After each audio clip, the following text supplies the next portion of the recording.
Welcome to Gapology Radio with your hosts Mark Tinas and Brian Brockhoff, authors of the leadership development books Gapology, IMBAR, and Speed of Purpose.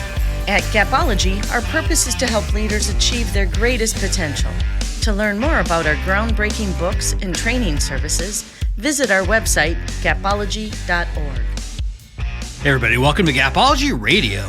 As we wrap up our recent series focusing specifically on emerging leaders, I thought it would be fun to interview one and hear directly from someone who is living that specific time in their career. We'll explore how they got there, their journey a little bit, and hear what struggles they have and how they overcome them. And then through that, what did they learn from all of that experience? So let's go ahead and jump in and start the call. Hey Jonas, how you doing? Doing great. How are you doing? I am good. I'm awesome. It is a rainy day here in Kansas City. I know you're down in Texas. How's it down there? It is warm. It is way too warm. I am actually sitting in my house sweating right now. Oh, no. Well, that's a daily thing for me, too. It's like, I just crank up the heat in my office because it's freezing usually in the house. And then, of course, I'm boiling just like 5 minutes later. So. Mm-hmm. Yep. I always have the fans blasting and Marissa's, she's saying, hey, turn it off. I'm cold. Yeah. Well, let's get this thing rolling here. So for all of our listeners, I just want to do a little quick introduction for Jonas. So our first guest, so we'd like to actually do a couple of these interviews with some emerging leaders. So if there's anyone out there that is an emerging leader that has a great story to share, feel free to reach out through contact@gapology.org, and we'll connect with you and chat a little bit and see if it would work for the show. So, but our first guest here has over 5 years experience working in the IT field, and he's done that with a couple companies actually here in Kansas City, but also in Texas as well. And the interesting thing I think about his background is he was also in the Marine Corps. And I know once a Marine, always a Marine, right? Yes, sir. And he was an infantry mortarman for 4 years. And he's aspiring to pursue a higher education degree with additional certifications as well. He has team-based thinking and leadership are a part of his daily focus in terms of implementation and strategy. And I took that right from his LinkedIn. I thought that was pretty cool. So we're excited tonight for Jonas Lee-Brockhoff to be joining us tonight on the show. So welcome, Jonas. Thank you. It's an honor to be here. Yeah, well, I appreciate your taking the time to do that. And as everyone may have noticed, Jonas and I share the same last name. He's actually my son, and I'm super, super proud of him. I'm super proud of his accomplishments in his career, but also in addition to that, and probably more importantly, how he's always been a wonderful, strong, funny, and genuine person. I'm super, super proud of him and excited for him to be on our show. So yeah, welcome. I'm glad you're here. Thank you, Dad. I really appreciate that. I'm very excited to be here. Yeah, that's cool. That's cool. And Mark's unable to join us tonight, so it'll just be the two of us. So we'll just be hanging out, just like old times. That's right. So let's take a look at your background first. I gave everyone a little summary, but if you could provide just a brief history of your background and that kind of thing, just give us a run through. We'd love to hear that. Yeah. So as you know, since you're my dad, I was born in Minnesota. We moved down to Kansas when I was about 11. And I've always been very interested in video games from a very young age. And going through high school at Olathe Northwest and moving on to the Marine Corps when I was 19, I've always been interested in video games, computers. I didn't get my first computer until after high school, but when I did, I built it myself with a friend of mine, actually.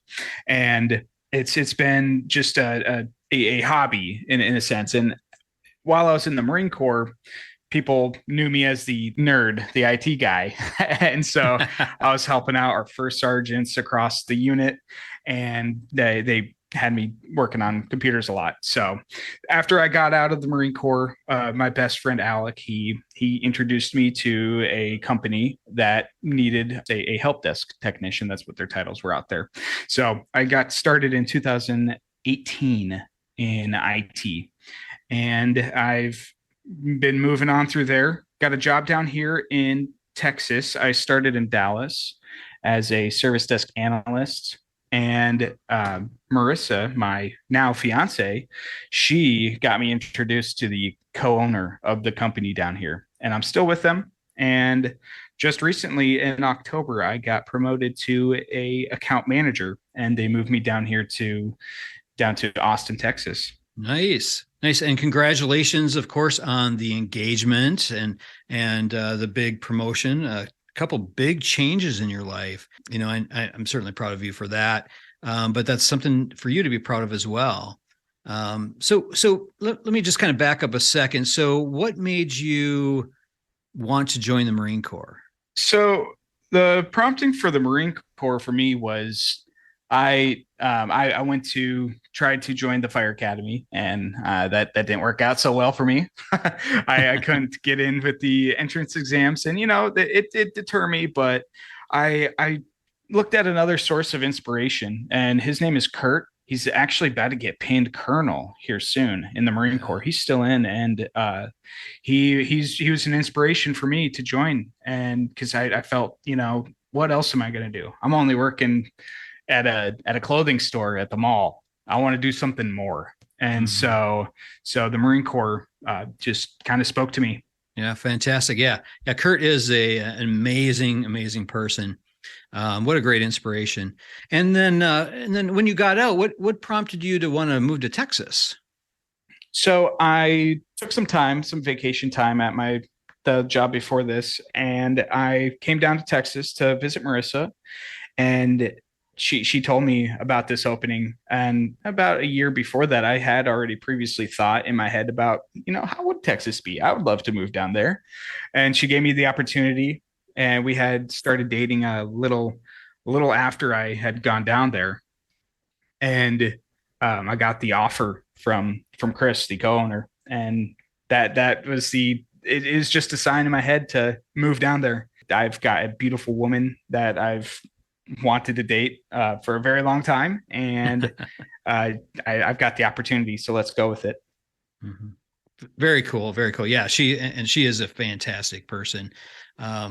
Beautiful, certainly, super smart. Very. The other thing I really like about her is how driven she is, focused, and I always saw that was a good inspiration for you as well. Oh, definitely. She's been one of the biggest motivation points for me down here. And she, like you said, she's just very smart. She knows what she wants, and she goes for it when she wants it. And she's been a very, very high motivating point for me. Yeah. That's awesome. So what do you attribute to the new career successes that you've had? I know you just got this big promotion, and you're doing really well in this new role. What do you attribute to the new career successes that you've had? So for the new career successes, I believe that being a team player, first and foremost, that's my number one thing, is being a team player. Mm-hmm. That puts you in the spotlight above the people that are there to just work and go home, or just kind of sit under the spotlight, or behind the spotlight, I should say. And another thing was just asking for more to do. When I knew I hit a certain level where the basic tickets like password resets and setting up a new hire, when those all became just kind of, I could do it in my sleep, in a sense, I decided to ask for more. And another thing, which you guys have talked about before the Emerging Leader podcast or section started, the doing more than what's expected. If they're asking for 81%, go for 83% or 85%. I started implementing that, and that was a huge game changer for me. It put me in the spotlight. I love the spotlight to begin with. and it put me at a different level than the people I was with. And one other thing was calling my boss. Chris, he's the chief technology officer, but he also loves to mentor, and he wants to hear from us. And so I looked at him as a trainer, a leader that I could go to. So on my drives home, I would call him. It wasn't every day, it wasn't every week, but every so often I would call him, ask him, what more can I do? What can I do that's not up to par? What, just how do I improve? That was one of the biggest things. Wow. Yeah. Actually, I remember. So Martinez has talked about that several times where, in Gapology, we even write about setting the bar higher than your boss. So when your boss Mhm. sets a standard, when your boss sets a level of expectation, the way to really move ahead and be noticed, in addition to just, helping the company move forward, is to set your bar even higher than the expectations that your boss sets for you. So I love that you did that. That's incredible. Reaching out, not being afraid to say, hey, I'm underperforming here. How can I get better? I think that's very admirable. It's definitely something I think for the rest of our listeners, especially if you're an emerging leader, think about that, process that, look at your own career and look how you yourself can improve and grow your own skills overall. So that's great. That's great.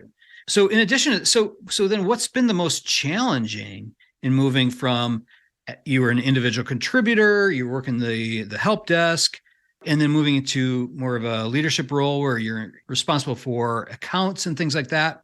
What's been the most challenging in moving from individual contributor to that leader role? Yeah, so moving from an individual contributor to a leader, it's time management, and has been one of the most difficult things for me. Where I sat at the help desk, a ticket came in, I worked it. That was the process. I had things come in that told me what to do. Here I have to know what I'm going to do for the day, who I'm going to talk to, service, if I need to go out to a customer. I have to put that all together. So time management's been a huge struggle for me. I'm still getting there, not the best yet, but I've come up with solutions. I've talked to other leaders and what they do, and I'm trying to use what they do and see if it fits. Yeah. And another thing is confidence. I've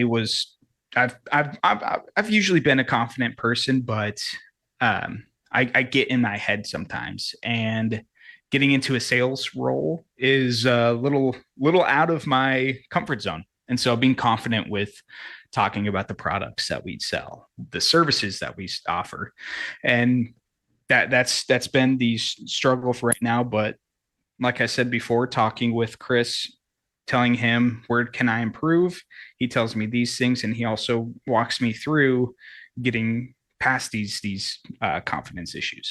Mm-hmm. Yeah, that's interesting, and we do talk about that on our podcast as well. So confidence is kind of a tricky thing. So with competence, when you're competent in something, that will drive confidence, and it's hard to drive that competence when you're stressed out, when you're challenged, when time management is an issue. It's hard to build that competence. But over time, you will, as long as you keep a positive attitude and you keep working on it and that kind of thing. And then I think what you said there, as far as reaching out to Chris and asking his opinion, I think that's genius, because you don't know what you don't know. So leaning on the people who are experiencing these things in your life, that will give you that little bit of extra knowledge, and you can lean on their experience a bit to help you grow in your competence level and ultimately, improve your confidence overall. So it's cool that you're doing that. What about the stress? So that's interesting how you brought that up. So how do you handle the stress of a new role? The stress is something I've tried to master, handling stress. And with me, it's taking a break, taking a step back. It's like if you're playing basketball and you're trying to get good at 3-pointers, but you miss 6 in a row and you're just about to throw the ball at the hoop just because you're so mad, but you take a step back, take a breather, and take 5 minutes. Just calm yourself, center yourself. And that's one thing I try to implement. 5 minutes isn't going to kill you or anyone. It's going to prevent that, honestly. Yeah, that's true. Yeah.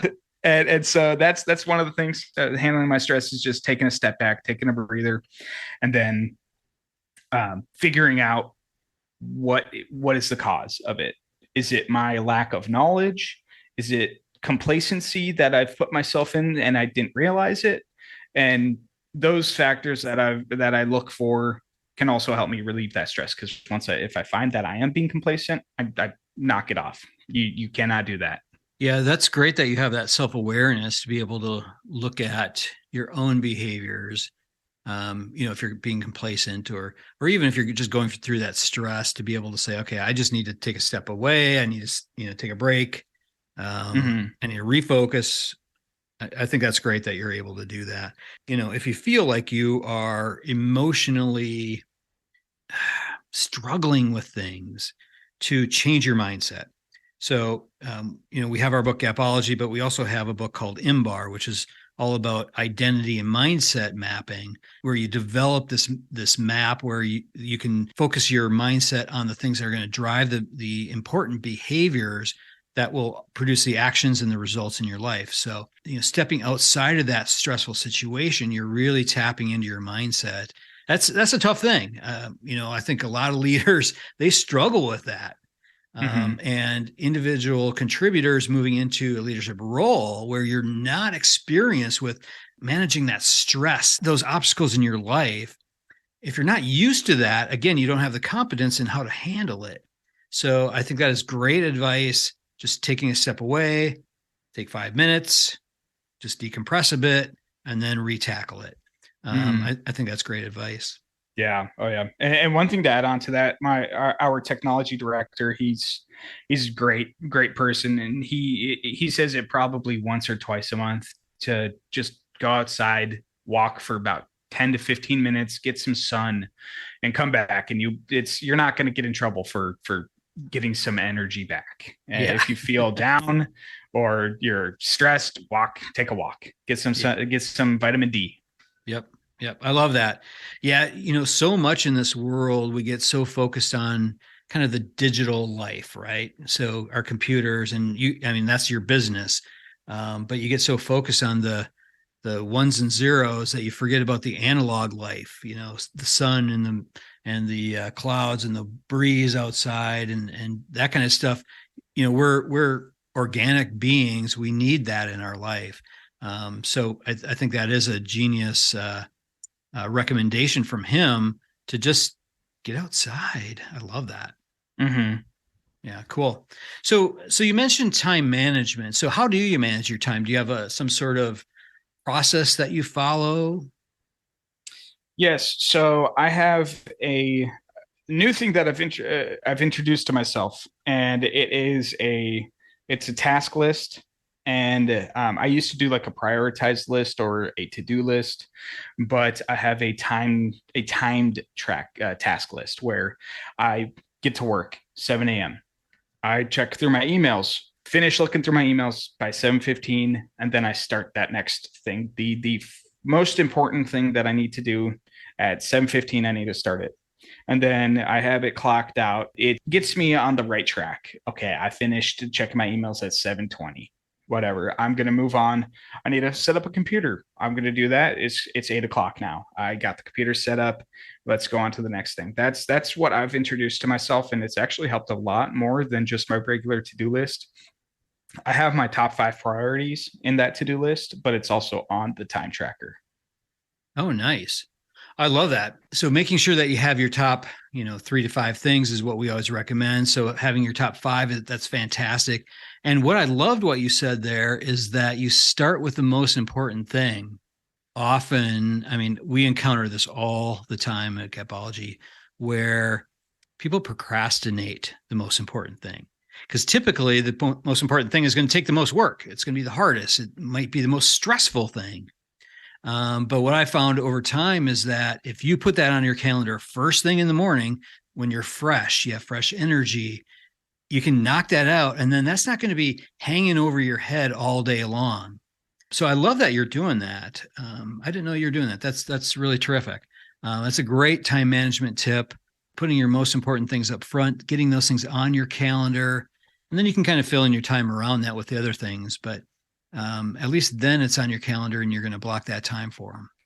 Exactly. And like you said, the number one thing is always the most stressful. And you're right, it is. But in my mind, it's like the final boss. If I can knock out the final boss or beat the final boss, then everything else is cake.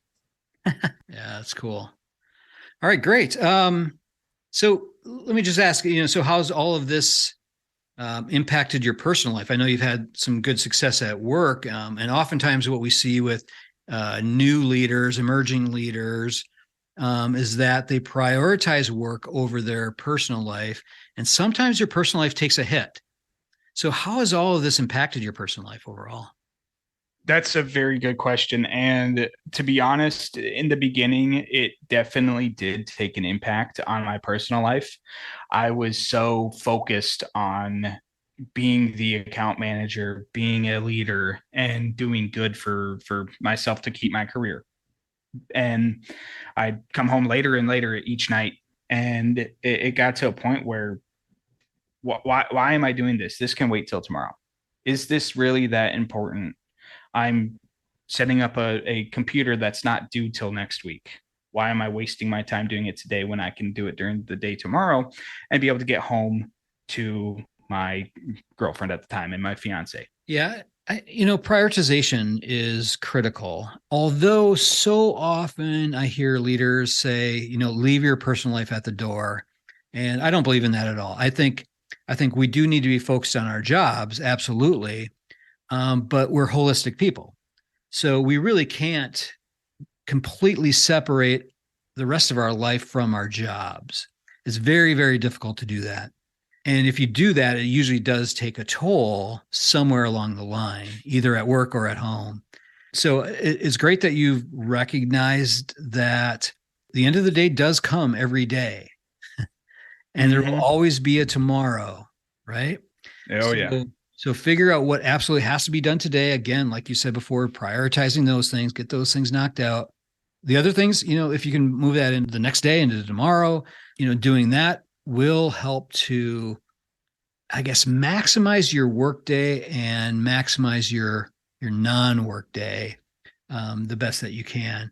Because the toll it does take on the other people in your life, sometimes that can be a pretty rough thing. So being able to prioritize those things, separating out the things that really matter does really help overall, just balance your life. People always talk about work-life balance or work-life integration. That's a new thing I heard where, we're blending our lives together, especially for those of us who work from home. It's not really a balance, it's an integration. So, I think the key to it is what you said before, though, about balancing your time around the things that are the most important. So I love that you've already recognized that and made those kind of course corrections. I think that'll definitely help. Thank you. Yeah. So I know you listen to the podcast. I know you've read the book and all that. So just kind of from a Gapology standpoint, I don't know, what elements from Gapology have been important to you that have worked for you? Is there anything that stands out? So one of the things that is most important to me is the knowledge gap, where it's what can I do more to improve myself, to fill these gaps so I don't have to stop, go ask my manager about this and waste his time and my time and the customer's time. And then asking questions, getting that knowledge that they have, the leaders have, and putting it in your own brain, picking their brain in a sense. That's one thing that I believe is key.